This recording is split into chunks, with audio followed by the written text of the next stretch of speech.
BRS Congress పాలనకు తేడా ఏమీ లేదు అన్నారు బీజేపీ నేత ప్రేమేందర్ రెడ్డి. హెచ్సీయూకు సంబంధించిన 400 ఎకరాలను పారిశ్రామికవేత్తలకు కట్టబెట్టే ప్రయత్నం ప్రభుత్వం చేస్తుందని ఆరోపించారు. హెచ్సీయూ భూములను కాపాడాలి అన్నదే బీజేపీ లక్ష్యమన్నారు. 50,000 కోట్ల భూములను అమ్ముకునేందుకు ఈ ప్రభుత్వాన్ని ఎన్నుకున్నారా అని ప్రేమేందర్ రెడ్డి ప్రశ్నించారు.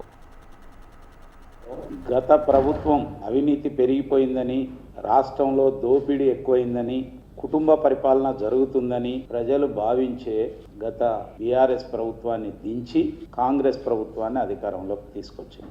కానీ కాంగ్రెస్ ప్రభుత్వం కూడా అనతి కాలంలోనే ఆ ప్రభుత్వానికి ఈ ప్రభుత్వానికి ఏమీ తేడా లేదు అనే విధంగా, అంతకంటే ఒక ఆకు ఎక్కువనే చదువుకున్నాం అనే యొక్క చందంగా ఇవాళ ఈ ప్రభుత్వం యొక్క పరిపాలన కొనసాగుతున్నది.